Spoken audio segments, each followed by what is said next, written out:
Bueno, ara sí que m'apareix que són tots. Bon dia a tots, autoritats, senyores, senyors, amigues, amics. Benvinguts, bienvenidos.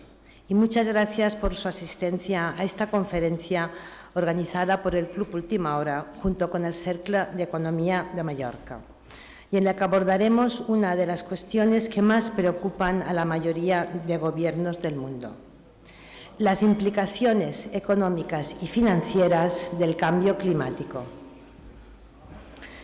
Y es que, como todos ustedes sabrán, además de su grave impacto sobre el medio ambiente y las personas, el cambio climático se ha convertido en una de las grandes amenazas de la estabilidad económica en todo el planeta. Quedó demostrado en el reciente Foro Económico Mundial celebrado en Davos, donde los principales gobernantes destacaron que no podemos seguir basando los futuros modelos de negocio en el agotamiento de la naturaleza y sus recursos. Nuestro principal motor económico es el turismo. Un turismo que llega a las Baleares en busca de un clima agradable, que cada vez lo es menos en verano. La belleza natural de nuestro entorno y la calidad de nuestros servicios. Estos son los pilares que debemos conservar por el bien de nuestra economía. De todo ello nos dará buena cuenta nuestro conferenciante de hoy, Pablo García de Cos, gobernador del Banco de España, a quien quiero agradecer que haya aceptado la invitación y que esté aquí con todos nosotros. Un auténtico lujo. Muchísimas gracias, gobernador. Y también quiero dar las gracias a Carles Manera, catedrático de Historia Económica y consejero del Banco de España, por su implicación en la organización de este acto, además de aceptar un gran reto, como es el de presentar a nuestro conferenciante. Gràcies, Carles. Sense tu no ho haguéssim aconseguit, això està clar. Y por último, cederle la palabra al presidente del Cercle de Economía de Mallorca, Josep María Vicens, al quien deseo agradecer su apoyo y trabajo en la preparación de la jornada durante estos últimos meses. Muchísimas gracias, Pep. Y a todos ustedes decirles que espero que disfruten de la conferencia y del posterior coloquio. Muchas gracias a todos, muchas gracias a todos. Gracias.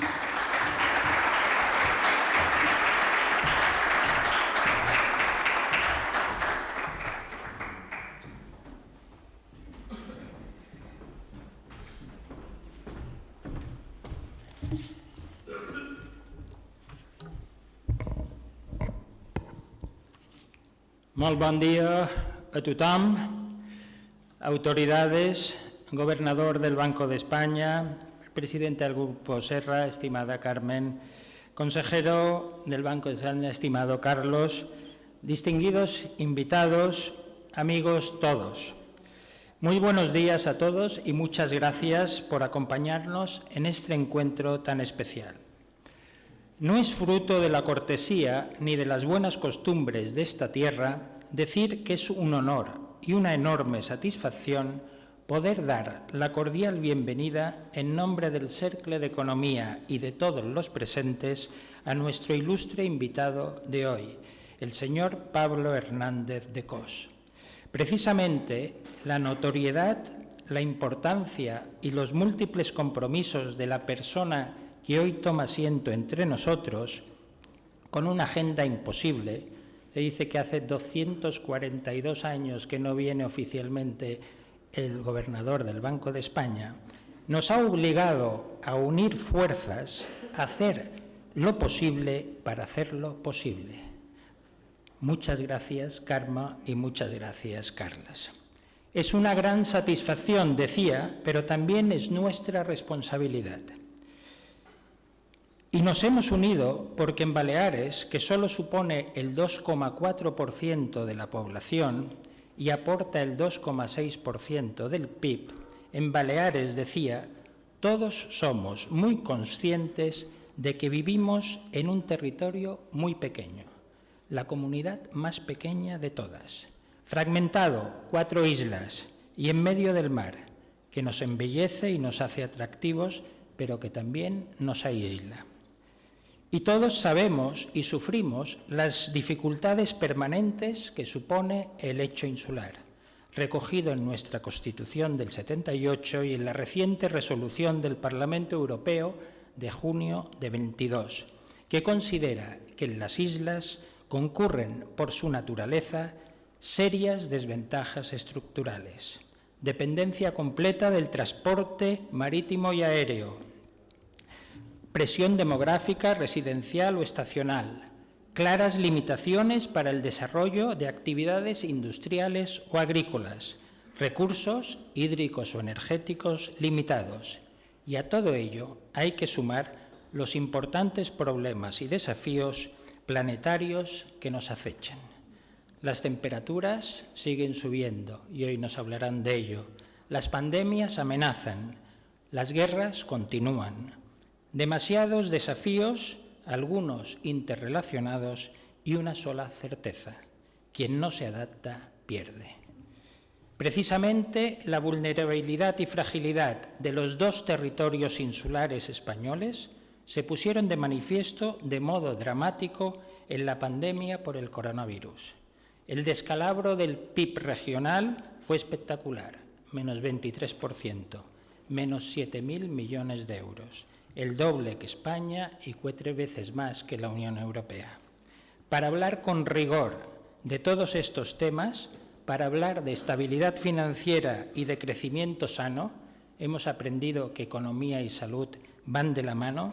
¿Quién mejor que el gobernador del Banco de España, que será presentado por el amigo y consejero Carlos Manera? En nuestro invitado, Pablo Hernández de Coz, se juntan muchas clases de méritos, pero ahora quiero destacar dos. Los del entendimiento experto, hizo su tesis doctoral con otro amigo del CERCLA, José Manuel González Páramo, que estuvo aquí, y los del compromiso, que hoy nos demuestra y nos regala, y se lo agradecemos, estando aquí con todos nosotros para compartir y debatir. Gracias, gobernador, por aceptar nuestra invitación conjunta. Gracias por desplazarse para estar aquí con todos nosotros y muchas gracias por todo su trabajo en nuestro beneficio. Bienvenido, Pablo, a esta tierra insular. Muchas gracias. Carlos.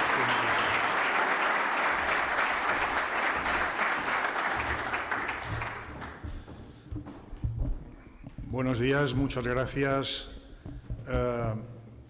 Muy contento de estar aquí, que haya un auditorio tan cualificado en esta mañana de hoy.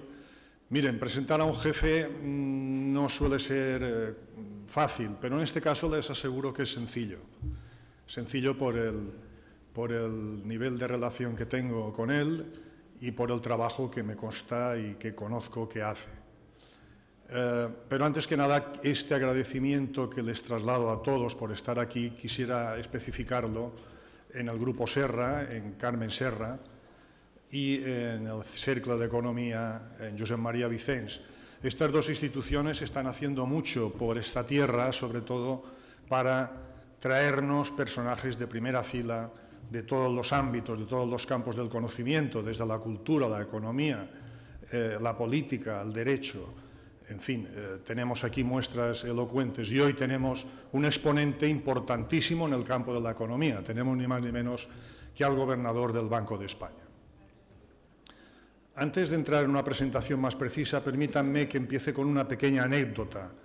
Una anécdota que vivió el que fue presidente de la Reserva Federal, el señor Alan Greenspan, hace unos años.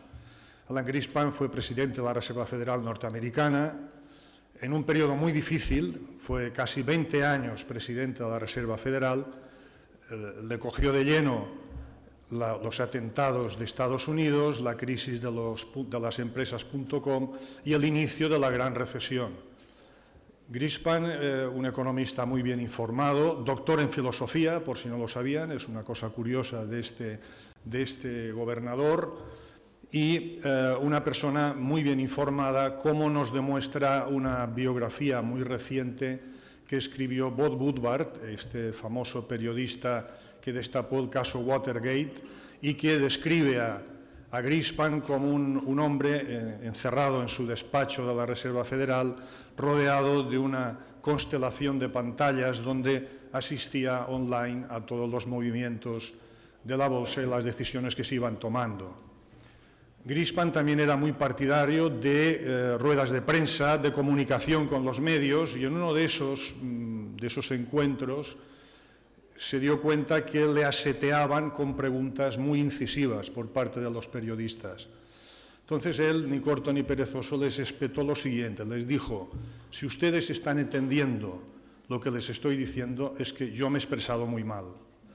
Esto es un síntoma de que vean ustedes, esto es una autocrítica a la profesión de la arrogancia que a veces tenemos los economistas, ¿no?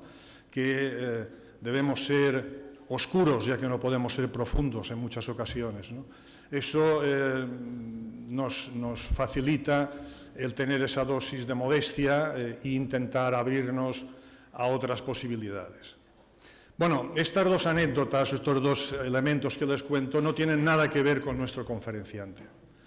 Pablo Hernández de Cos, licenciado en Derecho, doctor en Economía por la Complutense, profesor universitario, investigador, ha publicado muy buenos trabajos en journals de gran impacto en el mundo de la economía y analista preciso, analista con una trayectoria muy dilatada.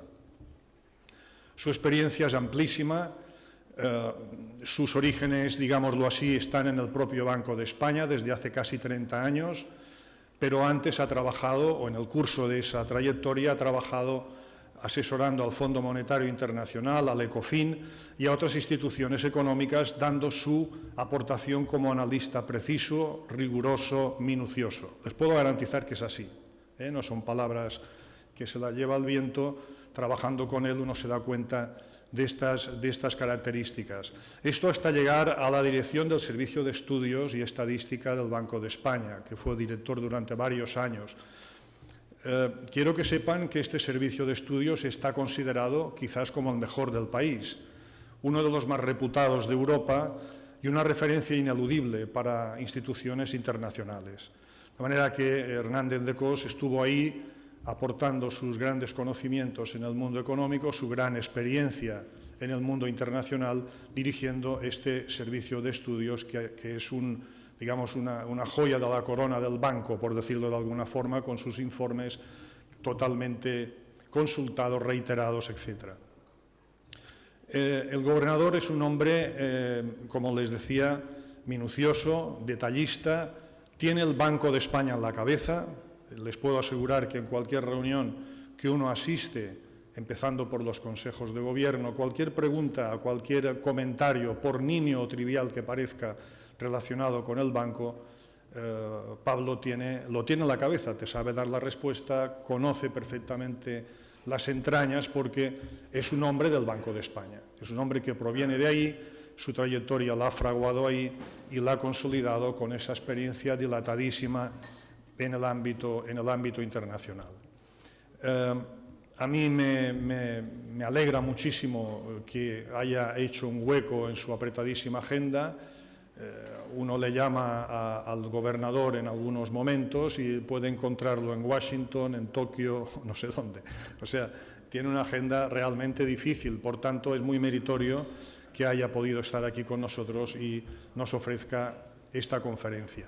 Una conferencia que ya les anticipo que no va a ser oscura, va a ser profunda y que va a ser clara, porque el gobernador tiene una característica y es que habla muy claro, y esto es muy de agradecer en el panorama económico actual, cuando a veces pues, los discursos alambicados o muy ambivalentes pues, a veces pueden llevar a la melancolía, incluso a la confusión.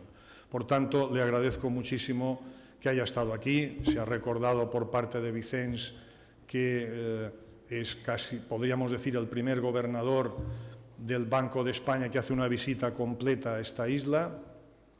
El Banco de España se fundó en Mallorca, su delegación estuvo desde fines del siglo XVIII, el Banco Nacional de San Carlos, ese es el origen pretérito del banco, y hasta hace 200 y pico de años pues no había no habíamos tenido la suerte de tener al gobernador entre nosotros para ofrecernos una conferencia, una charla relacionada con el tema económico. Por tanto, yo le agradezco muchísimo esta voluntad, este esfuerzo que me consta que ha hecho, y de aquí no sé dónde se va, pero seguro que se va a algún destino imprevisible para seguir exportando sus conocimientos. Y la verdad estoy muy contento de trabajar a su lado, me siento muy honorado de tenerlo como jefe, por eso les decía que no es nada difícil hacer esta presentación. Sin más, gobernador, querido Pablo, tienes la palabra. Gracias.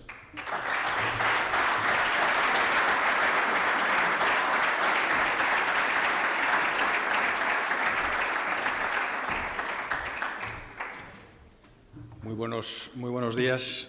Muchísimas gracias, Carmen. Muchísimas gracias, José María. Por supuesto, muchas gracias al Grupo Serra, al Círculo de Economía, a todos ustedes por su asistencia. Pero déjenme que le dé un particular agradecimiento a Carles Manera, ¿no?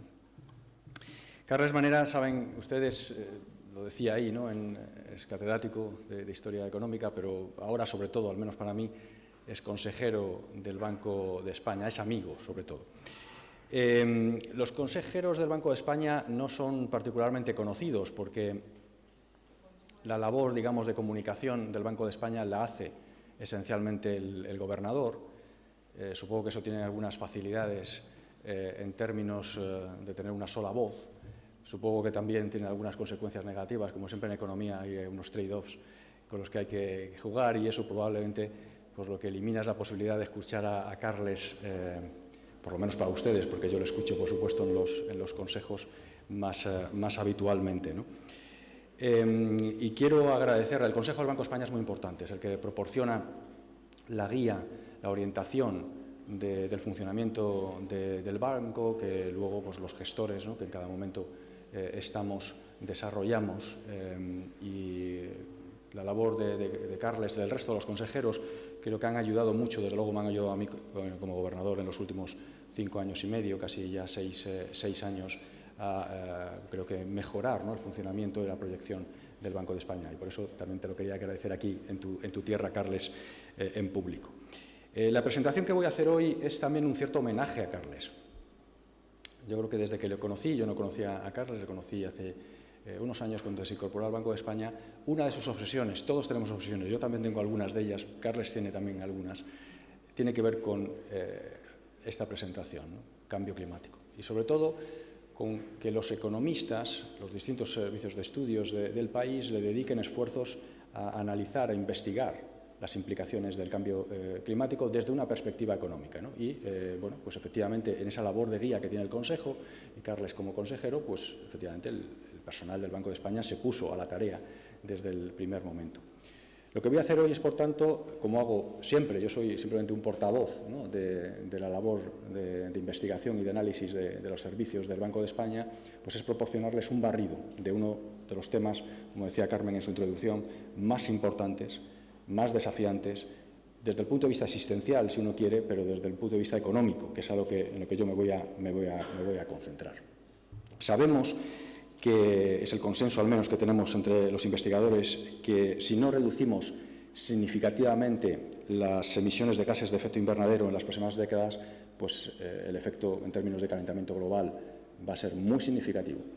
Bien, lo que yo les voy a tratar de proyectar hoy es que si esto es así, se están produciendo ya, de hecho, lo que nosotros, los economistas, llamamos riesgos físicos, que se traducen en pérdidas económicas. Y voy a tratar de ilustrarles con distintos análisis que ha realizado el Banco de España de distintos eventos que van a tener que ver con incendios, con inundaciones, con pérdida de biodiversidad, que tienen repercusiones económicas, que son repercusiones económicas materiales, ¿de acuerdo? La dificultad de la lucha contra el cambio climático es que los economistas también sabemos que incluso si nos lo tomamos en serio la lucha contra el cambio climático, y es lo que todos queremos como necesario, también se pueden producir costes de transición.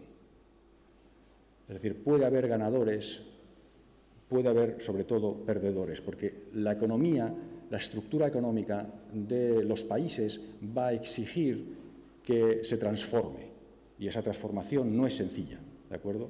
Y se van a producir costes de transición que también voy a tratar de ilustrar aquí. ¿Cuál es el principal mensaje? Déjeme que se lo anticipe, aunque acabaré, por supuesto, también con unas conclusiones. Bueno, pues que evidentemente las políticas económicas en general tienen que tomarse la lucha contra el cambio climático como una absoluta prioridad, que es la política fiscal, las autoridades, los gobiernos, los que tienen la máxima responsabilidad, esencialmente porque son también los que tienen los instrumentos más eficaces para la lucha contra el cambio climático, tanto para tratar de reducir al máximo los costes físicos como también para paliar los costes de transición que se van a producir en este proceso, pero también los bancos centrales tenemos una responsabilidad, una tarea, porque, como voy a tratar de ilustrarles con posterioridad, sabemos que cambio climático o lucha contra el cambio climático va a generar efectos sobre las dos funciones objetivo de un banco central, que son la estabilidad de precios, por un lado, inflación, y, en segundo lugar, estabilidad financiera. La estabilidad de nuestro sector financiero se puede ver afectado, se va a ver afectado, porque la actividad económica también se verá afectada por estos dos fenómenos. Y, como les digo, a partir de ahora lo que voy a hacer, voy a una presentación dividida en dos apartados. La primera de ellas voy a empezar con riesgos físicos. Voy a tratar de ilustrarles con distintos trabajos del Banco de España algunos de los riesgos físicos a los que nos enfrentamos, y en la segunda parte de la intervención voy a hablar de esos riesgos de transición, es decir, las políticas económicas, si somos capaces de aplicarla para reducir las emisiones en lo que es necesario, de acuerdo con los investigadores, de acuerdo con los científicos, también puede generar, como decía, riesgos de transición que algunas características del diseño de las políticas económicas pueden ayudar a paliar, ¿de acuerdo? Y luego acabaré con unas conclusiones. Voy a empezar con una visión agregada. No me parece la mejor forma de ilustrar los problemas de cambio climático, porque al final los modelos que utilizamos los economistas a veces son oscuros, como decía Carles, no son muy transparentes, son cajas negras, sobre todo para los no economistas. Pero en cualquier caso, denme, por favor, un poco de credibilidad y fíjense, si quieren, solamente en la parte izquierda del gráfico, porque luego en la segunda parte voy a hablar de la parte derecha del gráfico. Hay una red de banqueros centrales que se llama Net for Greening the Financial System, que desde hace ya unos años nos reunimos precisamente para analizar conjuntamente este fenómeno. Y hemos desarrollado conjuntamente modelos, y Banco de España, por supuesto, también, y hemos desarrollado también escenarios, ¿de acuerdo? Entonces, lo que les trato de ilustrar en el gráfico de la izquierda es cuáles, de acuerdo con estos modelos, serían las consecuencias del calentamiento de nuestro clima en términos de pérdida de nivel de PIB, ¿de acuerdo? Y como pueden comprobar, hay unas barras rojas que, digamos, son los costes que se derivarían de ese calentamiento global en términos de eventos dramáticos, ¿de acuerdo? Y luego hay unas barritas azules que, como ven, se van haciendo progresivamente mayores, que son, digamos, las derivadas de efectos puramente crónicos.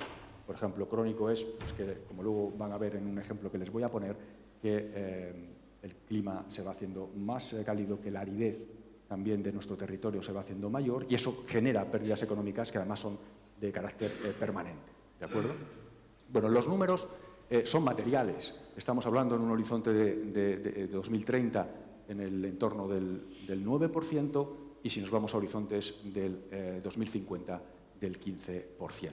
Es decir, estamos hablando de efectos en absoluto despreciables. Pueden ustedes hacer el ejercicio de anualizar, ¿no?, esa pérdida. Bien, a partir de este momento voy a ir a tratar de resumir algunos trabajos empíricos del Banco de España que se fijan en algunos de los riesgos físicos que los científicos nos señalan como probables, que en algunos casos ya tenemos ejemplos de que han sucedido y que los economistas, por tanto, son capaces de mostrar cuáles son esos efectos potenciales. Algunos, como verán, muy visuales. Este es un ejemplo de los impactos de sequías y olas de calor severas La severidad de la sequía, bueno, es básicamente una caída de las precipitaciones en el entorno del 25% en comparación con lo que se podría llamar un año normal, ¿de acuerdo? Bueno, pues como ven, los efectos que se generan como consecuencia de las sequías, de nuevo, no son despreciables. Y aquí quería hacer esencialmente dos puntos. Uno, que efectivamente genera efectos de caída sobre el PIB en horizontes relativamente cortos, ¿de acuerdo?, que genera más inflación. Les decía antes que por eso los bancos centrales tenemos que tener en cuenta en nuestros escenarios de previsión macroeconómica este tipo de cuestiones, pero si quieren una variable que a veces es más visual desde el punto de vista de los ciudadanos, fíjense también lo que genera en términos de precios de la vivienda, ¿de acuerdo?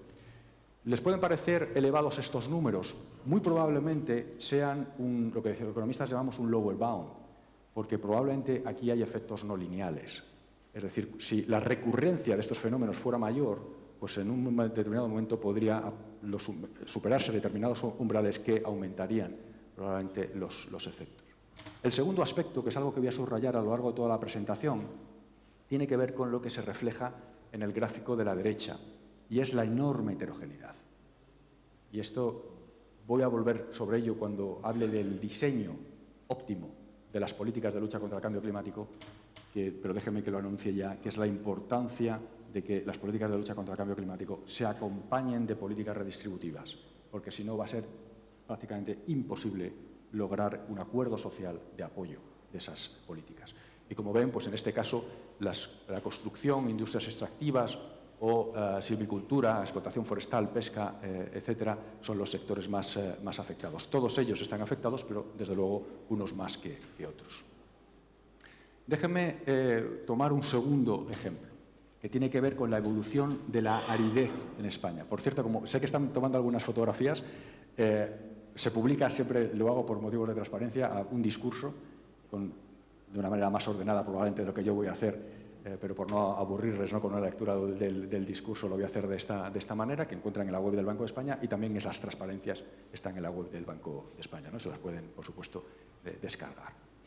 Este es un trabajo muy bonito del Banco de España, hecho por algunos de nuestros economistas. Lo que tienen básicamente es la evolución de un índice de aridez de la economía española. Aquí lo tienen, si fuera azul estaríamos en una zona incluso de caída, es decir, que una reducción de la aridez. Cuanto más rojo lo vean ustedes, y tienen por supuesto también a las islas, pues es que la aridez, la desertificación, si quieren ustedes, el clima se está convirtiendo claramente en más seco y más árido.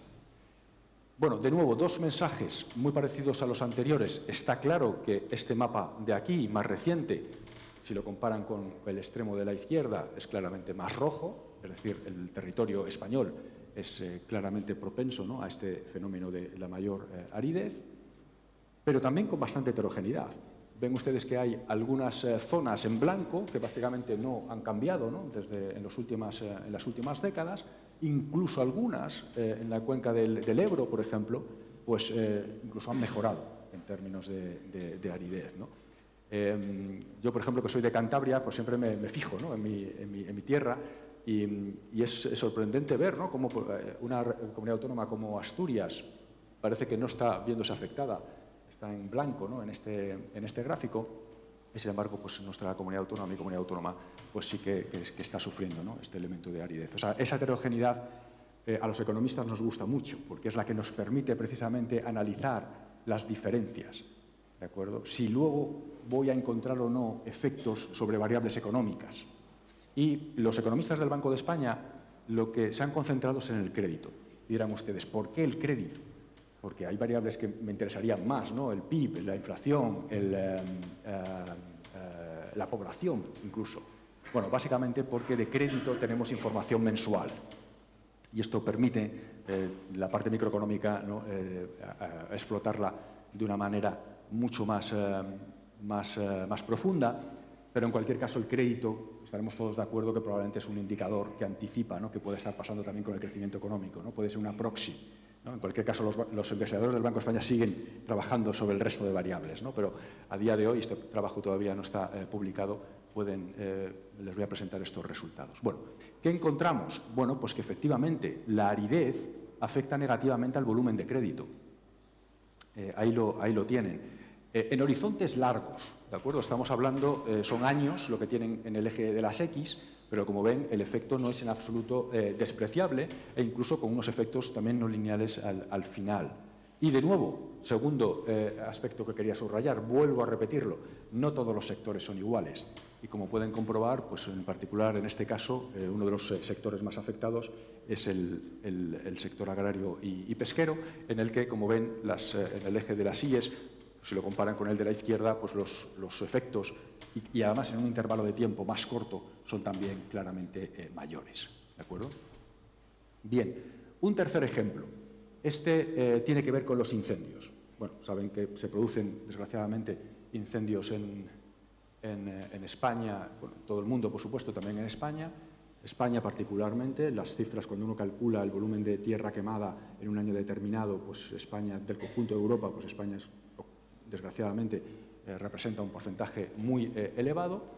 Y de nuevo, los investigadores del Banco de España lo que han hecho es analizar qué pasa cuando ha habido un incendio significativo en una zona, qué pasa con las empresas, con la actividad económica, con posterioridad. Bueno, pues lo que encuentran son dos efectos. De nuevo se han fijado en variables financieras porque de nuevo son las más ricas desde el punto de vista microeconómico. En el gráfico de la derecha tienen el primero de los efectos. Aquí básicamente lo que tienen es la variación del empleo, ¿de acuerdo?, que se deriva en el gráfico de la izquierda de la variación de la oferta de crédito. Y como ven, en el caso de todos los municipios, ahora les voy a decir por qué hay esta separación, como ven hay un efecto negativo, ¿de acuerdo? Un efecto negativo que además es significativo.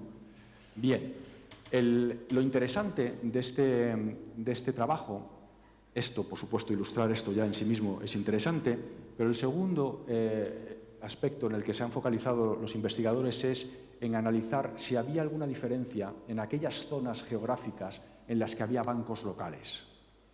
Es decir, en el que había bancos que tenían un conocimiento específico de las empresas de esa zona muy elevado. Como saben, en el sector financiero se suele producir lo que los economistas llamamos asimetría de información. Es cuando una forma de cubrir esa asimetría de información es con mucho conocimiento específico de las empresas, ¿no? Y los bancos locales, los que tienen presencia local, normalmente tienen mayor conocimiento.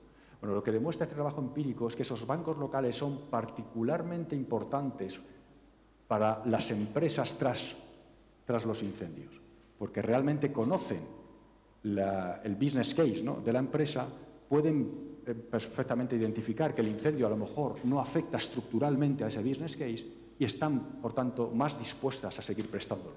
Y esto es lo que tienen en este gráfico de aquí en términos de empleo o allí en términos de crédito, que es que en aquellos municipios con bancos locales el efecto no es significativo. O sea, es decir, los bancos locales siguen concediendo crédito a esas empresas locales y, por tanto, reducen el impacto sobre el empleo. Mientras que en aquellos municipios en los que no hay bancos locales, el efecto es más negativo. ¿De acuerdo? Bien. Esto voy a ser relativamente rápido. Como saben, otro de los fenómenos que se está produciendo, que se puede producir y que será probablemente también más importante en el futuro, tiene que ver con las inundaciones, ¿no?, que también pueden ser más probables. España, en este caso, no es uno de los países que, digamos, pueda estar más expuesto a este tipo de riesgo. Lo que han hecho los economistas del Banco de España es analizar qué porcentaje de las viviendas en España, activo inmobiliario, podría estar afectado potencialmente en distintos horizontes de posibles inundaciones en el futuro, ¿de acuerdo? De acuerdo con las estimaciones de los científicos. Bueno, como ven, pues alrededor de un 1,3% de las viviendas que actúan ahora mismo, en este momento, como garantía hipotecaria, se encuentran en zonas inundables en un horizonte de 10 años. Si amplío el horizonte a 50 o 500 años, pues entonces efectivamente ya me voy a números más importantes, en el entorno del 2,7 o 7,7. Estos no son números particularmente graves, ¿de acuerdo? Sobre todo cuando uno los compara con otros países, pero de nuevo déjenme que introduzca este caveat, pues evidentemente si no se evita el cambio climático, pues esto puede introducir efectos de nuevo no lineales que haga que las pérdidas económicas asociadas a las inundaciones sean mayores. Este es un trabajo muy bonito de dos economistas del Banco de España que básicamente lo que muestran son los efectos de la pérdida económica, en este caso de la biodiversidad. Y básicamente los economistas lo que hicieron es analizar el caso de la manga del Mar Menor, ¿de acuerdo? Del Mar Menor. Bueno, saben dónde está el Mar Menor está situado en Murcia, es la mayor laguna de agua salada de Europa, que tiene una superficie de 135 kilómetros cuadrados, es un destino turístico muy importante, tiene 7.500 camas en la zona circundante y un número de visitantes que ha rondado históricamente e incluso superado los 200.000 personas al año. Bien, saben perfectamente lo que ha pasado. En el discurso tienen todos los tecnicismos detallados, ¿no?, de por qué se está produciendo este deterioro medioambiental, que tiene que ver esencialmente con dos fenómenos: el paso de la agricultura al regadío por una parte y también el propio desarrollo turístico. Y bueno, pues esto lo que ha llevado es a un crecimiento, en términos sencillos, si me lo permiten, pues a un crecimiento de las algas muy importante, que básicamente lo que hace es que provoca que no dejan entrar la luz en la laguna, y las consecuencias pues son básicamente la muerte de los peces y el deterioro de la biodiversidad. Bien, ¿qué han hecho los economistas del Banco de España? Pues los economistas del Banco de España lo que han hecho es coger la actividad económica de la zona y tratar de compararla con un grupo de control, ¿de acuerdo? Que es una zona similar, pero que no está afectada, cercana, pero que no está afectada, ¿de acuerdo?, por el deterioro de la manga del Mar Menor. ¿Cuál es la consecuencia? Bueno, que hay pérdidas económicas importantes. Y déjenme que lo ilustre con un solo ejemplo. Y es que, como ven en este gráfico, esta es la evolución de los precios de la vivienda. En la línea azul es el Mar Menor. Ven que prácticamente son niveles lo que tienen aquí. O sea, está puesto un 100 en el 2013, prácticamente se ha mantenido constante. Fíjense esas zonas de control, ¿no?, estimadas por los investigadores del Banco de España, qué ha pasado con el precio de la vivienda. Uno calcula la diferencia entre estos dos niveles y es un 40%. Por supuesto, aquí había colaterales, había hipotecas, ¿no?, que evidentemente se han visto afectadas, ¿no? Muy importante, además, esta pérdida de riqueza inmobiliaria, que como ven ahí se ha calculado en torno a 4.000 millones, pues es como alrededor de 10 veces superior a las ganancias generadas por el cambio de cultivos de secano a agricultura de regadío. Que, por supuesto, para un economista es importante, porque dices, bueno, si lo hemos ganado de otra manera, no compensa, ¿no?, esos beneficios. Y se pueden imaginar ustedes que esto además no estaba incorporado en las estimaciones iniciales del valor de los colaterales y por tanto de las hipotecas que se conceden, y por tanto genera de hecho también efectos sobre el sector bancario, ¿no?, que financia ese tipo de actividades. Bien, déjenme que pase ahora, y con esto voy a terminar, ¿no?, para luego dar pie al coloquio, que esto seguro que les interesa, pero seguro que tienen muchas cosas que me querrán preguntar. La segunda parte tiene que ver con, bueno, vamos a suponer que les he convencido de que efectivamente esto del cambio climático no solamente es importante en términos existenciales, sino que es que genera efectos económicos muy relevantes. Pues está claro que hay que ponerse a la tarea, ¿no?, de hacer políticas económicas que luchen contra el cambio climático. Y como les decía en la introducción, el primer mensaje que hay que dar es que estas políticas, que es lo que se ilustra en la segunda parte del gráfico que les presenté al principio, pues efectivamente, si somos capaces de cubrir los objetivos en términos de reducción de emisiones, los efectos económicos se palían de una manera muy significativa, ¿de acuerdo? No se eliminan completamente, pero se palían de una manera muy significativa, y sobre todo, lo más importante, es que esa pendiente, ¿no?, que veíamos antes de mayores costes económicos, en particular las barras azules, que van ganando progresivamente volumen, pues claramente en la parte derecha, que es donde se está simulando esas políticas económicas para la lucha contra el cambio climático, claramente se reducen de una manera muy significativa. Con un matiz, y es lo que tiene que ver con la parte verde de la barra, que son esos costes de transición, que básicamente es, bueno, como tengo que introducir impuestos al carbono o otro tipo de políticas, ¿no?, que sabemos que se están poniendo en marcha para luchar contra el cambio climático, pues efectivamente hay unos costes de transformación del tejido productivo, que es lo que denominamos costes de transición. O sea, este es el primer mensaje. Segundo mensaje, es un mensaje positivo en el sentido de que efectivamente podemos reducir a través de este tipo de políticas de una manera muy significativa los efectos. El segundo mensaje que quería trasladar, que es el que se ilustra en esa tabla, lo que han hecho nuestros economistas con los modelos muy desagregados, sectoriales del Banco de España, que son los que permiten analizar este tipo de cuestiones de una manera profunda, es: ¿hay algún diseño de las políticas económicas que me permita reducir al mínimo esos costes de transición? Y sí, efectivamente, los hay. Entonces, aquí, por ejemplo, lo que tienen es en la tabla son los efectos de esas políticas en términos de PIB real, consumo. Como ven, el resultado son una reducción de las emisiones de más del 30%, ¿de acuerdo? Es lo que se pretende con las políticas de lucha contra el cambio climático, pero eso genera efectos sobre el PIB real negativos, sobre el consumo, sobre el empleo, sobre el uso de los combustibles, en cualquier caso, costes menores que no hacer nada, como decía antes, ¿de acuerdo? Bien, en estas dos barras lo que tienen es un ejemplo en el que básicamente ese dinero que se recibe como consecuencia de los impuestos sobre el carbono se gasta en eliminar impuestos que no son distorsionadores, que son lo que llamamos los economistas, por ejemplo, impuestos a tanto alzado. Por lo tanto, hay muy poca ganancia de eficiencia en la reducción de esos impuestos. Y, sin embargo, aquí lo que tienen es esa misma simulación, pero en la cual el dinero se asume que se invierte en reducir impuestos distorsionadores, en particular impuestos sobre el trabajo.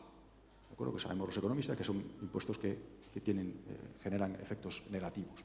Bueno, fíjense en la diferencia. El objetivo de emisiones básicamente es el mismo, se logra alrededor de una caída del 30%, pero fíjense que mientras que en el primer caso hay una pérdida de PIB real de casi un punto, en el segundo no hay efectos negativos, sino incluso positivos. ¿De acuerdo? O sea que el segundo mensaje es que sí hay políticas específicas del diseño de las políticas de cambio climático que efectivamente pueden reducir de una manera o eliminar incluso los costes de transición. Tercer mensaje. Vuelvo a la desigualdad, vuelvo a la heterogeneidad. Aquí están sectores económicos, pero si hubiéramos puesto un gráfico de grupos poblacionales, llegaríamos a las mismas conclusiones. Las políticas de lucha contra el cambio climático, y de nuevo tienen los dos ejemplos, ¿no? Cuando se utiliza el dinero en el gráfico de la izquierda para eliminar impuestos no distorsionadores o aquí para eliminar impuestos distorsionadores, en el caso primero todos los sectores pierden en términos relativos, aunque con muchas diferencias. En el derecho prácticamente todos ganan, lo que es coherente, ¿no?, con que los efectos económicos serán incluso positivos, pero cuidado, hay algunos que pierden, ¿de acuerdo? Y este para mí es un mensaje muy importante, porque lo estamos viendo, de hecho, en los últimos días. Cuando hay determinados sectores que pierden, o grupos poblacionales, que además los grupos poblacionales lo que suele pasar es que, por ejemplo, la imposición medioambiental suele afectar más a las rentas bajas y puede ser, por tanto, generador de desigualdad. Si no nos ocupamos de compensar a esos sectores o a esos grupos poblacionales, la contestación social que van a tener las políticas de lucha del cambio climático son probablemente muy altas, de tal manera que van a afectar tanto a la velocidad como incluso a la propia ejecución de esas políticas económicas, ¿no? O sea, tercer mensaje, hay que tener en cuenta estos efectos heterogéneos si verdaderamente queremos ser eficaces en la lucha contra el cambio climático. Y un último mensaje que tiene que ver con, esto, ustedes que son muchos empresarios los que hay aquí, todo este tipo de políticas es muy importante que se hagan de manera temprana, que se hagan de manera ordenada, que se hagan de manera predecible. ¿De acuerdo? Y aquí lo que se trata de ilustrar, déjenme que me concentre en este gráfico de la derecha, el otro es el mismo efecto, pero ilustrado de una manera distinta, efectos de una transición ordenada, es decir, aquella que empieza hoy y es progresiva, y los agentes económicos la pueden anticipar, la pueden ir incorporando progresivamente también, genera un incentivo a la inversión también en energías renovables rápida, ¿de acuerdo?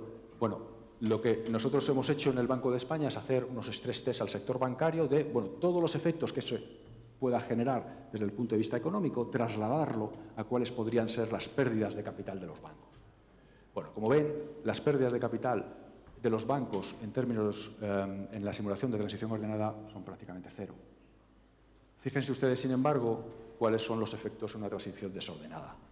Es una transición en la que básicamente lo que se está simulando en ese escenario es que esperamos, ¿de acuerdo? No hacemos nada hasta muy tarde, hasta más allá del 2030.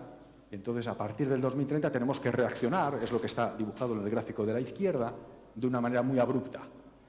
¿De acuerdo? No ganamos, además, toda la ventaja que tiene señalizar desde ya que estas van a ser las políticas y, por tanto, la actividad económica, la inversión en renovables inmediatamente reacciona.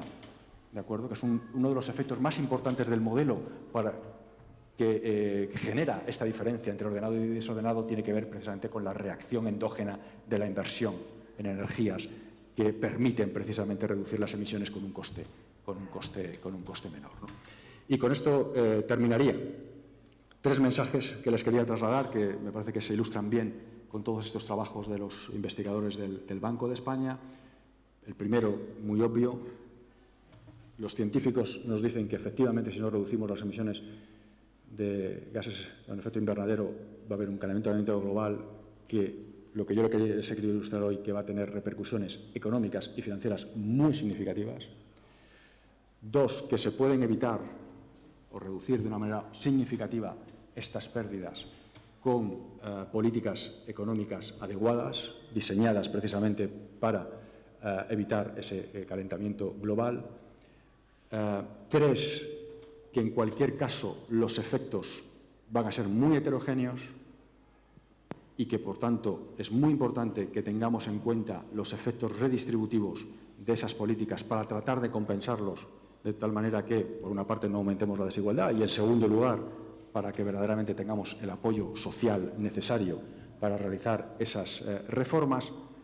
Y, en último lugar, que importa mucho, de hecho, en términos del impacto, de minimizar los impactos económicos, que esas políticas sean graduales, sean ordenadas, sean anticipadas, sean previsibles, de tal manera que la actividad económica pueda reaccionar adecuadamente. Y muy importante, por supuesto, también, una cuestión que no he mencionado a lo largo de la presentación, pero que está implícita.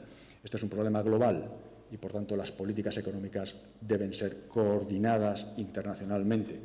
Porque, evidentemente, si solo una jurisdicción, si solo un país realiza estas políticas, pero el resto de los países no la hacen, dado que es una externalidad negativa el cambio climático global, pues evidentemente no tampoco seremos eficaces. Muchísimas gracias.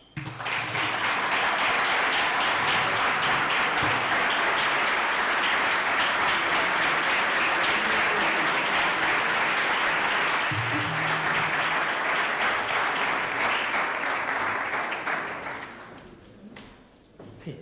Muchísimas gracias.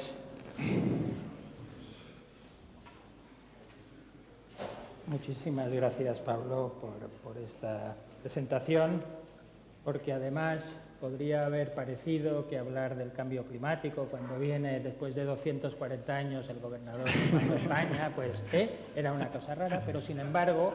Es para que no tenga que hablar, si viene dentro de otros 240, que no tenga que hablar de esto, porque ya esté resuelto. Y que esté aquí.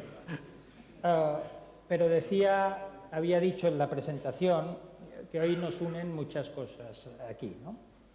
Y hemos visto, decía que quién mejor que él para hablar de los desafíos, como acaba de decir, que son desafíos planetarios, en una isla que es pequeña, en medio del mar, con todos los riesgos que tiene y lo que he supuesto. Y decía que quién mejor que él, que es la entidad encargada de la estabilidad financiera y del crecimiento sano. He puesto la palabra sano, crecimiento sano. Es lo que él ha reiterado. ¿Qué es crecimiento sano? Es que se ha demostrado que para el crecimiento y la economía, pues salud y economía son las piedras angulares y además son indistinguibles, son inseparables, porque de tu presentación se deduce que la economía sin salud individual o salud medioambiental se deteriora y la salud sin economía y redistribución nos empobrece. Por tanto, creo que teníamos al invitado ideal, que nos ha dejado varios mensajes claros, ¿no? Como él mismo ha dicho y suponía, y conociendo a la audiencia, no es que la pregunta no es si hay preguntas, sino qué preguntas hay, porque conozco a todos. Vamos a empezar el coloquio y vamos a aprovechar durante media horita, porque a las 12 menos cuarto me han avisado los de su gabinete que tenemos que hacer el cierre de este acto. Así que podemos empezar el coloquio y la primera pregunta o la primera persona que quiera intervenir, pues que levante la mano y aquí empezaremos. Muchas gracias.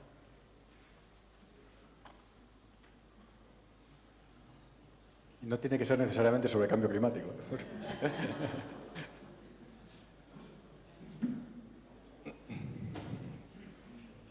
Gobernador, muchísimas gracias por su magnífica presentación. Ha hablado usted claramente de las políticas redistributivas a la hora de afrontar los impactos de las transiciones económico-financieras a la hora de poner soluciones al cambio climático. Muy bien. Desde un punto de vista, estamos hablando claramente de políticas fiscales. ¿Hacia dónde habría que redirigir esas políticas? Porque hablamos de redistribución, obviamente los sectores que están más desfavorecidos hay que apoyarlos, pero claramente vamos a una presión fiscal. ¿Dónde habría que incidir para que esa política fiscal de cara a la redistribución sea correcta, de tal manera que no tenga un impacto negativo en la productividad? Muchas gracias. No, muchas gracias por la pregunta. Vamos a ver, el elemento positivo de la lucha contra el cambio climático tiene que ver con que, desde la perspectiva al menos de los economistas, las políticas más eficaces para la reducción de las emisiones son políticas impositivas, impuestos sobre el CO2.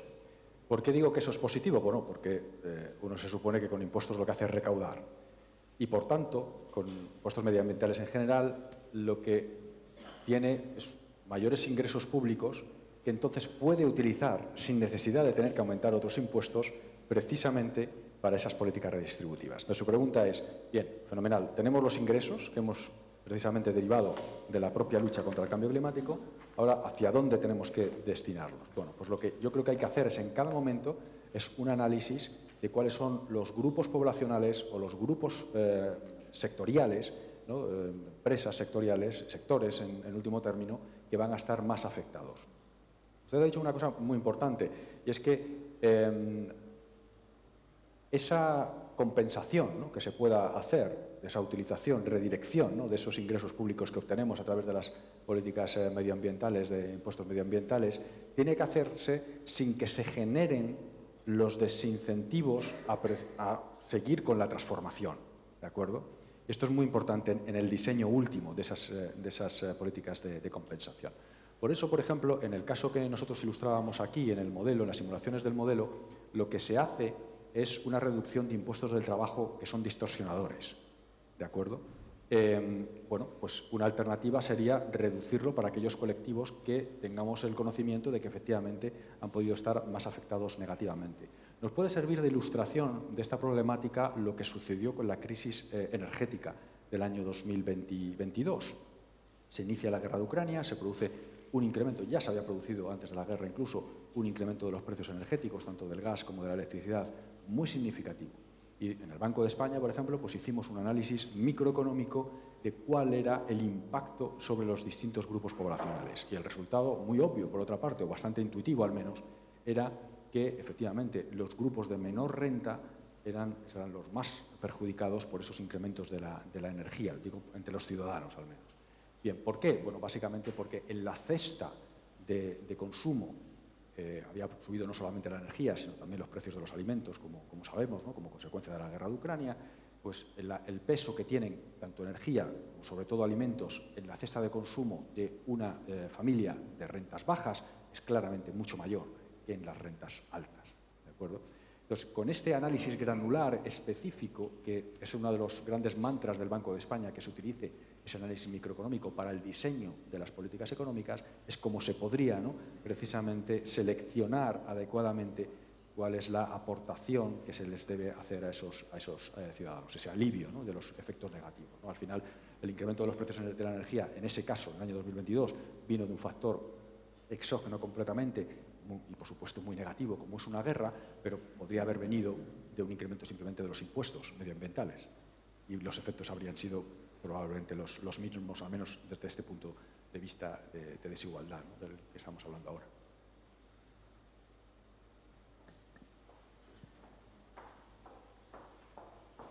Juan Boades.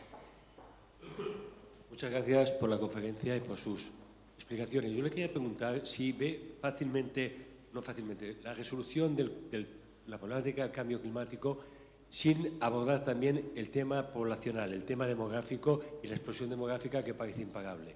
Lo digo porque, claro, hablar del cambio climático sin tener en cuenta la incidencia que está teniendo este factor y tendrá en el futuro en países que además están en vías de desarrollo, ya no sea solo la India, sino todo el continente africano, parece que es una quimera, un poco preocupación de gente que ya está en una posición como estamos nosotros, ¿no? En una economía consolidada, en un nivel de vida alto, de renta, pero que esas poblaciones que se están desbocando a nivel numérico va a ser muy difícil que aborden políticas de control del cambio climático porque su calidad de vida actual y la de las que posiblemente les vayan sucediendo en estos momentos ya es muy mala. A mí me preocupa que no solo sea un tema de abordar el cambio climático, sino se aborda el fenómeno demográfico o la explosión demográfica, sobre todo en estos países, porque parece que el proceso es impagable además. Sí, por supuesto un buen punto, ¿no? Quizá con el matiz de que al menos las proyecciones demográficas de que disponemos hoy en día, como consecuencia de la reducción muy significativa de las tasas de fertilidad en prácticamente la totalidad de los países desarrollados, que están claramente por debajo de las tasas de reposición poblacional, ¿no? Incluso en algunos de los países emergentes, y el caso más evidente es el de China, ya hoy los demógrafos están anticipando primero un estancamiento de la población y eventualmente incluso que comience a reducirse la población, ¿de acuerdo? Por primera vez en la historia, ¿no?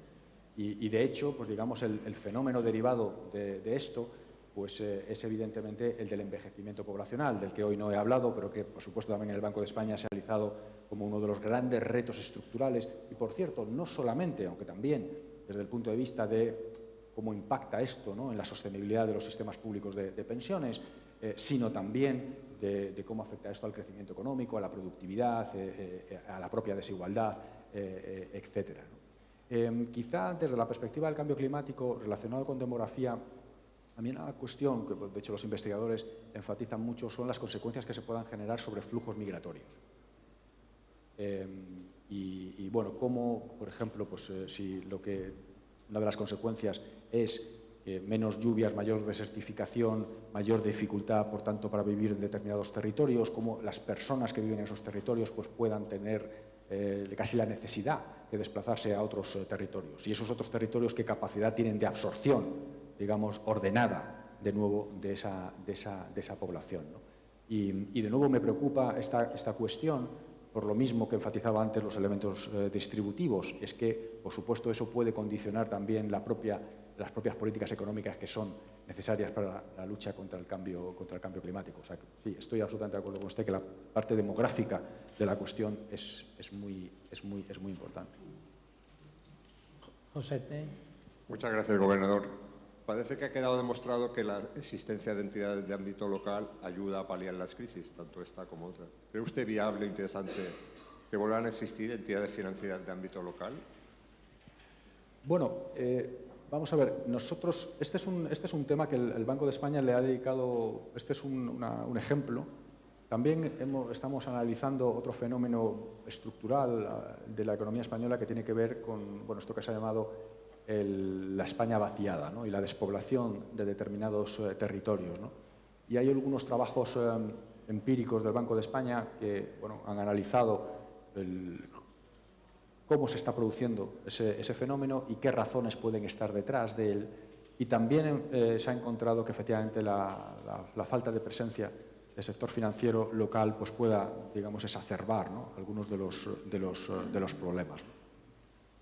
Bueno, yo creo que esto es una cuestión que debe plantearse las políticas públicas al menos de una forma más amplia, ¿de acuerdo? Y con políticas integrales bueno, a las cuales el sector privado tiene que tratar de contribuir, pero va a ser muy difícil, ¿no?, que unas entidades financieras quieran tener presencia local si verdaderamente no hay una cierta rentabilidad esperada, ¿no?, de la presencia, pero le pasa al sector bancario como le pasa a cualquier otro tipo de actividad económica, ¿no? Y por tanto yo creo que las políticas públicas lo que deberían tratar es precisamente de generar el contexto para que efectivamente la actividad económica fuera más boyante para que no se produzcan pérdidas de población, teniendo claro que es muy difícil, porque este proceso de centrificación en las grandes poblaciones está pasando en todo el mundo, o sea que es un problema claramente global, pero que atacarlo con políticas puramente específicas probablemente no va a funcionar, sino que van a necesitar políticas más de carácter integral. Rector Jaume Carós, rector de la universidad. Buenos días y muchas gracias. Debo decir que he disfrutado muchísimo de su conferencia y le felicito por la claridad a la que aludía el consejero, de verdad. Yo quería plantearle una doble pregunta, pero que pivota alrededor de la I+D+I. Me ha interesado mucho su reflexión sobre la necesidad de esta redistribución y no ha hecho referencia, y supongo que bueno, está implícito de algún modo. ¿Cómo ve usted, la primera pregunta sería, cuán necesaria ve usted la inversión en I+D+I para paliar precisamente estos efectos? Y la segunda es, a título más de curiosidad, ¿existe, seguramente es retórica la pregunta, ¿existe algún estudio del Banco de España en relación a inversión en I+D+I, en tecnologías que pueden ayudar a paliar los efectos del cambio climático y economía? Simplemente esto, gracias. No específicos, pero efectivamente esta es una cuestión crucial, ¿no? Y además es crucial, con perdón, no solamente por la lucha contra el cambio climático, ¿no? Saben que lo tienen, si quieren ustedes leerlo, el informe anual del Banco de España del año pasado, el informe anual del Banco de España, entiendo que lo saben, un poco el flagship, ¿no?, que tenemos en la institución para mostrar a los ciudadanos cuál es el diagnóstico que tenemos en cada momento sobre la situación económica del país y por supuesto, con una visión de medio y largo plazo, y también de cuáles son las políticas económicas más adecuadas, ¿no?, para mejorar el crecimiento potencial de la economía. El año pasado, en nuestro informe anual, poníamos un poco en el frontispicio de la discusión para tratar de ilustrar, ¿no?, los problemas estructurales de la economía española, la falta de convergencia de la economía española en renta per cápita en comparación con sus socios europeos. ¿De acuerdo? Cuando uno ve las series, se elimina, ¿no?, el factor más puro de corto plazo, pues básicamente lo que observa es que en los últimos 30-40 años, España, 30 años en particular, ha dejado de converger. No solamente ha dejado de converger, sino que ha divergido. ¿Por qué le estoy contando esto? Le estoy contando esto porque cuando uno analiza las causas que están detrás de esa falta de divergencia, pues por supuesto una parte tiene que ver con que nuestra tasa de empleo es más baja, porque nuestra tasa de desempleo es más alta, sigue prácticamente duplicando a día de hoy la media del área del euro, a pesar del buen comportamiento del mercado laboral en los últimos 4 años, pero sigue duplicando. Pero el factor más importante para los economistas, desde luego, desde una visión de más largo plazo, tiene que ver con la productividad. Y es que la productividad total de los factores, ¿no?, que es aquella que mide en mejor medida la eficiencia de la economía española, el crecimiento de esa productividad es muy bajo en comparación con otros países, ¿no? Y me seguirá usted preguntándose, ¿y por qué me cuenta usted todo esto si le pregunta por la innovación? Bueno, porque uno de los aspectos que pensamos en Banco de España, en el Banco de España, en el informe, hace un barrido de los elementos que creemos que están detrás de ese bajo crecimiento de la productividad. Es un tema muy complejo, que no se va a resolver con tocar una sola tecla, habrá que probablemente tocar muchas teclas y además de manera coordinada en un concierto, pero una de ellas es precisamente la innovación. España sigue gastando menos en I+D+I que otros países en el ámbito público, pero sobre todo en el ámbito privado. Se sigue analizando con más profundidad y leyendo en el informe, pues verá que efectivamente luego se analiza por qué, ¿no?, cuáles pueden ser las razones de ese menor gasto en I+D público en particular. Y bueno, la conclusión, de una manera muy resumida, es que España no es que gaste poco en I+D, que gasta algo menos que otros países en el sector público, quiero decir, sino que gastamos mal. El principal mecanismo por el cual España gasta en I+D+I es una deducción fiscal, que está en el impuesto sobre sociedades, y hay mucha evidencia empírica ya, hay al menos 2 o 3 trabajos que básicamente lo que demuestran es que esa deducción tiene lo que los economistas llamamos un peso muerto muy elevado. ¿Qué significa un peso muerto muy elevado? Pues básicamente que las empresas habrían gastado exactamente lo mismo en I+D aunque no hubiera existido la deducción. ¿De acuerdo? Y bueno, se hacen algunas sugerencias de cómo esa deducción, el informe, podría modificarse, concentrarse, de acuerdo con la evidencia empírica existente para otros países, concentrarse en los primeros estados, las empresas, ¿no?, cuando empiezan a innovar en el primer momento, pero luego discontinuarse con posterioridad, porque luego con posterioridad es cuando es ya menos necesario.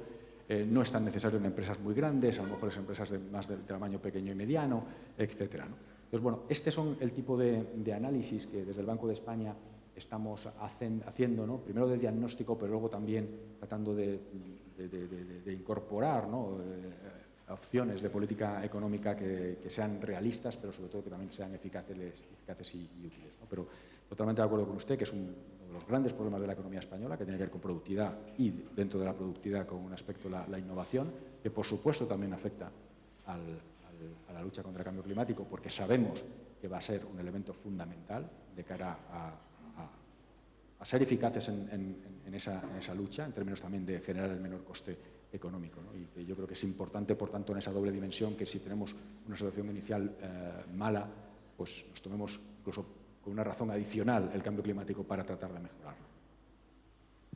María Carretero, decano de Economía. Hola, muchas gracias por la conferencia y por la claridad también, como ha dicho el rector. No, yo tenía una pregunta un poco más relacionada con la precisión que ha hecho al final de la exposición, ¿no? Esto es un problema global, ¿no? No es regional, no es de país. Y claro, preocupa un poco, ¿no? Sabemos las consecuencias de no hacer nada, de hacerlo mal también, como ha quedado muy claro en su mensaje. ¿Cuál es su opinión sobre el grado de consenso, ¿no?, que uno no es muy positivo, ¿no?, viendo un poco los resultados de las cumbres, ¿no? ¿Cuál es el potencial grado de consenso en articular unas políticas de control de los efectos del cambio climático a nivel de Europa, principalmente, que me imagino que será un poco más fácil, pero ya no solamente Europa, sino también con el resto de regiones, potencias económicas? Si están de acuerdo, ¿cómo lo ve usted? Pues difícil, sí, es claramente difícil, no le voy a engañar, ¿no? Si uno quiere ser optimista, bueno, pues me ocurren dos consideraciones. Una es que en evolución temporal se ha mejorado claramente, ¿de acuerdo? Hay que tener en cuenta que en estos ámbitos de discusión relativamente novedosos, generar lo que es el terreno de juego para la discusión es en sí mismo difícil. Y le pongo como ejemplo otro terreno de juego en el que, sin embargo, tenemos mucha experiencia, que es el de la regulación bancaria. Saben que una de mis actividades es ser presidente del Comité de Supervisión Bancaria de Basilea, que básicamente es el encargado de establecer los estándares regulatorios del sector bancario a nivel global, que luego se implementan, ¿no?, por los distintos países. Esto tiene una historia ya de más de 40 años, hay un consenso sobre las metodologías que utilizamos de cara a medir los distintos riesgos y, por tanto, también las formas de paliarlo, ¿no? Y, por tanto, es mucho más fácil, incluso ahora en un contexto muy fragmentado, o sea, con riesgos geopolíticos, de fragmentación geopolítica muy fuertes, seguimos teniendo un consenso muy fuerte dentro del Comité de Basilea para perseguir, ¿no?, la estabilidad financiera y, en particular, en nuestro caso, la estabilidad bancaria, ¿no? En otros foros tienen que ganar, ¿no?, con el proceso mismo, ¿no?, pues tienen que ir ganando eso. La segunda consideración, que quizá esta es un poco dura, pero yo creo que los efectos empiezan a ser tan visibles. Es decir, no estamos hablando de dentro de 50 años, ¿no? Es que lo estamos viendo ya en casi cada invierno, casi cada verano, casi cada primavera, casi cada otoño, ¿no? Y con eventos, catástrofes naturales también mucho más habituales, desgraciadamente, que también yo creo que eso favorece, ¿no?, la concienciación de los ciudadanos y, por tanto, también de los gobernantes, ¿no?, que acuden a estas cumbres, ¿no? Pero en cualquier caso, ese optimismo no me puede tampoco ocultar, ¿no?, la dificultad del proceso, está claro.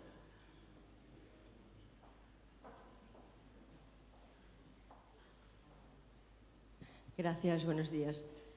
Yo soy profesora de Geografía, también en la Universidad de las Islas Baleares, y quiero, compañera del profesor Manera, al que conozco hace muchos años, Y quiero felicitarle en primer lugar por su magnífica exposición y por haber tratado, tener la valentía de que el Banco de España trate un tema tan importante como es la relación de la economía y el sector financiero con el cambio climático. Yo como geógrafa pues, me ha encantado ver que en su proyección pues, ponía usted mapas, ¿no? y datos geográficos. Yo creo que la geografía y la economía está claro que en las próximas décadas vamos a tener que trabajar de forma muy intensa. Y me ha gustado mucho ver, por ejemplo, en el estudio sobre el Mar Menor, que se evidencia, ¿no? que invertir en biodiversidad y en conservación es un buen negocio, porque ahí parecía que el precio de la vivienda, ¿no? había caído precisamente debido a la pérdida de biodiversidad que se ha producido en el Mar Menor. Espero que alguno no recomiende la pérdida de biodiversidad como una manera de contener el precio de la vivienda, que aquí es uno de los temas más acuciantes, ¿no? que a alguno se le ocurra. Pero está claro que la biodiversidad y la economía tienen que ir de la mano, ¿no? A mí me gustaría también destacar que, claro, a escala España, quizás los efectos de las inundaciones o de los fenómenos esos que parecen catastróficos y que parecen como irregulares, se van a convertir en, creo, que más allá del 2030, en algo mucho más constante. Que quizás más que superar o luchar contra el cambio climático, tendremos que aprender a convivir con él. Y creo que aquí la economía, básicamente, desde mi modesta opinión, apoyar a los sectores que padecen directamente el riesgo físico que ha comentado, es decir, agricultura, pesca, ganadería. Tenemos las tractoradas, es decir, lo tenemos en España, lo tenemos en Francia, ¿no? Es un tema de regulación económica, pero de los sectores productivos. Esa es, para mí, creo que es la clave de futuro. Y luego hay un elemento también climático que afecta especialmente, evidentemente, a las zonas costeras y Baleares de forma especial, que es la subida del nivel del mar. Y eso va a ocasionar pérdidas no solamente a los sectores productivos primarios, por así decirlo, sino, lógicamente, aquí, pues el sector turístico. Y esto es un elemento que creo que también debe ser considerado, más allá de la temperatura, digamos, ¿no? Claro. Bueno, en cualquier caso, encantada de haber podido escucharle y seguro que tenemos vías de poder participar. Muchísimas gracias. No, muchísimas gracias a usted. María Frontera tenía. Buenos días, muchísimas gracias por la conferencia. Nos ha ilustrado y nos ha inspirado y sobre todo yo creo que he visto también, no optimismo, pero por lo menos una oportunidad todavía al alcance de todos nosotros de seguir invirtiendo en estos cambios y en esta adaptación al cambio climático. La frase de políticas económicas predecibles que se anticipen, por supuesto, y doy por hecho que sean posibles, porque visto el último gráfico, donde ya tenía en cuenta, una vez hecho unas políticas económicas adecuadas para reducir esas pérdidas que afectan a todos, ha quedado clarísimo, el sector que se veía mucho más afectado, uno o dos que el resto, por eso decía lo de posible. Habrá algunos sectores que a lo mejor, y en estos momentos, como comentaba la compañera anterior, pues se ven más afectados. Esto por un lado, para que profundizara un poquito en este tema. Y luego también, que ha comentado también otro compañero, las políticas internacionales, nacionales y locales, esa coordinación tan necesaria pero que sea efectiva. ¿Y qué piensa usted cuál sería la política económica que rápidamente deberíamos poner o priorizar antes que otras y que usted vea también para nuestro territorio, para España en general, que sea más necesaria? Gracias. No, bueno, yo creo que ha subrayado los dos elementos que para mí son clave, también más difíciles, ¿no? Que son, lo comentábamos antes, cómo lograr un consenso global sobre un problema que solo tiene una solución global, como decía también en mi presentación, y luego esta parte redistributiva, ¿no? Que yo le quiero poner mucho énfasis porque, vamos, desde un punto de vista, si me permiten ponerlo de una manera un poquito más genérica, los economistas, en general, hemos despreciado lo que son los procesos de transición. Los economistas muchas veces nos fijamos casi exclusivamente en lo que nosotros llamamos los estados estacionarios. Suponiendo que vivimos ahora en un estado estacionario, hacemos análisis de, bueno, qué reformas habría que hacer para estar en otro estado estacionario. Y eso nos da conclusiones a veces muy contundentes, ¿no? Y incluso fáciles de contar. Pero nos olvidamos que entre medias hay un proceso de transición. Y en ese proceso de transición hay ganadores y perdedores. A veces incluso solo perdedores en un primer momento temporal, ¿no? Los ganadores se ven más tarde.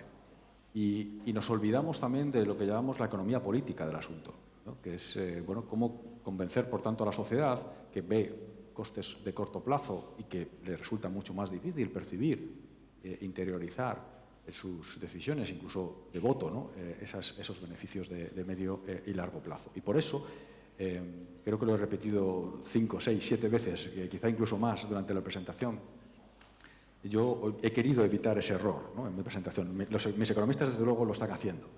Y yo no podía cometer un error que ellos no cometen, ¿no? Y que no me permitirían que cometiera, que es poner el énfasis en que efectivamente la única manera de lograr ese consenso político, pero que primero tiene que ser social, ¿no? Para que luego convertirse en político, es que efectivamente la gente perciba que va a haber un reparto justo, ¿no? de los beneficios, incluso de los potenciales costes. Es muy importante esto que decía también. No se trata de mantener a sectores que sabemos que van a dejar de ser improductivos o inviables como consecuencia del cambio climático. Eso lo único que hace es prolongar los problemas. Pero sí ayudar, acompañarles en la transformación. Tampoco tenemos que ser tan miopes como para pensar que esto no lo hemos vivido ya. Ya ha habido grandes transformaciones en nuestras economías. En el sector agrícola las ha habido, pero en el sector minero o en otros muchos, ¿no? Sectores, en la siderurgia, en la economía española ha sufrido por mucho este tipo de transformaciones. Y yo creo que eran transformaciones inevitables. Si uno compara el peso del sector agrícola hoy en la economía con el que tenía hace 50 años, es brutal, ¿no? La caída. Y probablemente es deseable esa reducción, porque en las economías desarrolladas pues el peso del sector servicios va aumentando progresivamente, incluso el industrial se va también reduciendo, pero evidentemente tanto desde el punto de vista de la equidad como incluso desde la factibilidad, ¿no? De que esos procesos sean posibles, pues hay que ocuparse de que, en particular, por ejemplo, los trabajadores que están ocupados en esos sectores que puedan perder peso en la economía, ayudarles a formarse en habilidades que sean útiles en otro tipo de puestos de trabajo. Y de nuevo, aquí la economía española, antes hablaba del I+D, la economía española tampoco lo hace bien aquí, porque cuando hablamos, esto es lo que los economistas llamamos son políticas activas y pasivas de empleo, ¿de acuerdo? Las políticas pasivas de empleo son básicamente todo lo que es sistema de prestaciones por desempleo, pero también lo que son subvenciones a las cotizaciones a la seguridad social, etc. Y las políticas activas son las de formación, las que ayudan a los trabajadores a buscar también el matching con las empresas, a cualificarse también adecuadamente. España gasta mucho en lo primero y muy poco en lo segundo. Y de nuevo, tenemos mucha evidencia de que las primeras no siempre son útiles para lograr los propósitos que se pretenden, ¿no? Y por eso, pues también en ese informe anual, y volveremos sobre ello con el siguiente informe anual del Banco de España, que va a tener un capítulo específico sobre el mercado de trabajo, vamos a poner de nuevo también en el frontispicio la necesidad de diseñar adecuadamente las políticas activas de empleo en España y su conexión, su coordinación con las políticas pasivas. Muy bien. Lamentándolo mucho, tenemos que terminar porque tenemos el compromiso. He apuntado algunos mensajes y hay que terminar como hemos empezado, agradeciendo, ¿no? Y recordando que Baleares es la comunidad más pequeña, la más pequeña de España, pero es nuestro hogar, es nuestra casa. Y nos ha proporcionado siempre los recursos para ser una sociedad moderna y los ingredientes necesarios para el bienestar. Por consiguiente, el conocimiento de lo que has expuesto y los riesgos que puede tener en un territorio insular son vitales para nuestra supervivencia. Ha advertido Carlos también al principio que en un tiempo de incertidumbre y de mucho ruido, e incluso de noticias falsas y contradictorias, y más en este tema, la claridad es un bálsamo. Y la claridad que has puesto yo creo que está más claro, ya más del Banco de España y de sus estudios científicos. Por tanto, son momentos, nos han quedado de incertidumbre, ¿no? Algunas gráficas preocupantes, pero también, y ha quedado claro, un tiempo de establecer prioridades. Has comentado que la ciencia ayuda, y de hecho lo vimos en el COVID, ayuda a resolver los problemas, pero no aporta la solución. La solución la aporta la política y las personas, ¿no? Por tanto, es tiempo para establecer prioridades y para sentar las bases de lo que será el futuro próspero de esta tierra insular. Y nos hemos reunido con el Club Última Hora, que otra vez hay que agradecer, para poner en voz alta y aprovechar estas oportunidades, porque nuestro objetivo conjunto no es otro, hablaba antes que poner a esta tierra, alzar la voz de esta tierra insular y alejada tantas veces de la península, ¿no? Pero también ha salido el tema, que es importante. El año pasado, recordaréis todos, hace muy poco, la palabra clave en España, según la RAE y la Fundeu, fue polarización. Polarización es ir en sentido contrario, en vía dispuesta. Y se ha hablado que pensamos que el consenso planificado no es nostalgia, no es ir a un pasado que no volverá, sino al contrario, es crear garantía de solvencia y de eficacia para hoy y para mañana. Espero que no tardemos 250 años en volver a tener otro gobernador aquí. Y antes de despedir, también tengo que agradecer a toda la audiencia distinguida que ha venido, porque con vuestra presencia habéis contribuido al realce a este acto, realce a la presencia del gobernador y, sobre todo, para colaborar con el objetivo conjunto, que es mejorar el bienestar de esta tierra. Muchas gracias. Muchísimas gracias a vosotros. Muchas gracias a todos.